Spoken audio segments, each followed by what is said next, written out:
आपण मान लक्ष्मी पुराण समस्ते शुणुंट जिते जगन्नाथ बलदेव बुलिले माँ परमालक्ष्मी चलीगले जगन्नाथ बलदेव जिते बाहर गले जगन्नाथ बलराम चिंता कले आम सान भूणी की कौट रखा तेणु सांगरे नहीं कि जाई जे देवदेव महादेव जो लिंगराज मंदिर भुवनेश्वर देवदेव महादेव पाखे कहले आमे तो जाऊँ किंतु आम भौणी तुमको लगिला तेणु मने मने विचार करी तेणु स्तंभन मंत्र टी माँ पाठ कर देइछंती माँ परमालक्ष्मी जिते पाठ कर देइछंती आज्ञा अग्नि तो जलानी धुआं तो प्रबल है तेणु फुंकी फुंकी फुंकी फुंकी व्यस्त हो गले जगन्नाथ लास्ट लोक आसिले किए ना बलराम कहले तुटा बड़ पेटू बड़ खाइला वाला तेणु तो हाथ में चुली हल तुटा अधुआ मुआटा मु से चुली की जालुची देखिले आज्ञा बलराम जेते फुंकी फुंकी समस्त काठ जल भस्मीभूत हो गला अंगार हो गला केवल खाली धूम गुड़ाक उठिला तेणु रागिकी गोटे काठ फाड़िया हांडीटा को पिटी देले एतिकले माँ परमालक्ष्मी कहले दासी माने तुम तैल नहीं जा ब्राह्मण को रोषई सरीजनी से माने भोजन करेंगे जिते दासी तैल नहीं आसछंती जगन्नाथ चाहिए एवं बलराम चाहिए दासी की कहले दासी कुआड़े आसचु ना तैल माँ पठे तुम तैल मर्दन कर खावाई जा कहले कौन आम गाधे खाइबा आसबू ये चुली तो बिल्कुल जलू नहीं रागिकी आम पिटिकी सब भांगी देचु कौन हम बर्तमान दासी जाई जनइले कहले आज्ञा से दी जन पंडा रोषे करें प्रबल धुआं है तेणु हांडी की पिटिकी भांगी देइछंती माँ परमालक्ष्मी कहले जा पचार आमर चंडाल घर जदि आम घरे खाइबे ताले आमे समस्त प्रस्तुत करदे जगन्नाथ चाहिए दासी मान मुहर शुणिकी बलराम मुह बड़ भाई से मोर देखु आज्ञा बड़ भाई के आग काले कि भाया मर्यादा दिया होता तेणु ये देश में बाली सुग्रीव भाया भाई अच्छा ये देश में राम लक्ष्मण भाया भाई अच्छा ये देश में कृष्ण बलराम आज शिखे देते ये जगत को जे भाई भाई सहित संपर्क तेणु भाई की चाहिए भाई निर्देश नहला पर्यंत आम मैंने भोजन करूँ तेणु बलराम चिंता कले कहले प्राण जीवा अपेक्षा चंडाल घरे आम खाइबा तेणु जिते प्रतिश्रुति देइछंती तैल लगे स्नान करने को गले माँ परमालक्ष्मी जेते प्रकार भोजन प्रभु भोजन करती सब प्रस्तुत कर देइछंती लक्ष्मी पाखरे आज्ञा चाहिदेला मात्र के सब भरपूर हो खाइबा को देई जगन्नाथ को बलराम को आसी जगन्नाथ को खाइबा देला बेलू बलराम खाद्य सरीगला एत भोक लगुच सब प्रकार खाइबा को दे सारा पर बलराम चिंता कले कहले जगा ना आज्ञा ना ये तो आम लक्ष्मी हाथ रोषे भली लगुच कहले आज्ञा आपण चिंता करते मु भी से अनुभव करुच्ची जदि अनुभव करुच्ची तेणु कौन करवा खाद्य पर पुणी आज्ञा पोड़ पिठा आणिकी देले कहले आम मन जानिक लक्ष्मी जमी खाइबा दियंती ये तो ठीक से भाया दौरान ये घरटी कार सेठू हसिले जगन्नाथ कहले नना ये घर हूँ आपण ये घर मालिक आपण आज हेले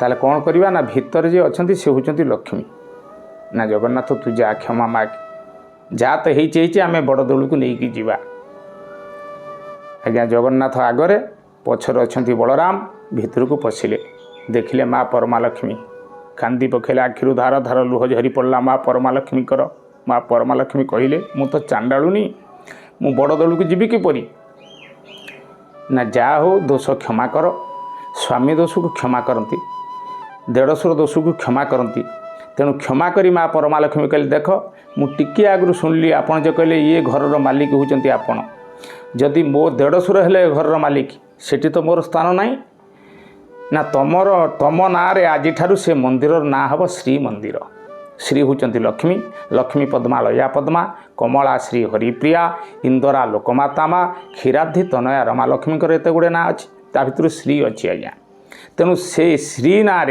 श्री मंदिर बोली प्रचारित है तम ना से मंदिरटा हम श्री मंदिर आ तुम ये इच्छा अनुसार जो नगर तैयारी करछ तेणु यार ना है इच्छानगर रु बर्तमान इच्छापुरम आपण मैंने देखु तेणु जगन्नाथ बलराम एवं माँ परमालक्ष्मी सांगरे दास दासी नहीं आसिले आसी पहुँच जाइछंती मन पकेले कहले आम भौणी तो अच्छी लिंगराज पाखरे ଶିବଙ୍କ ପାଖରେ ଆମେ ଭଉଣୀକି ସାଙ୍ଗରେ ନେଇକି ଯିବା।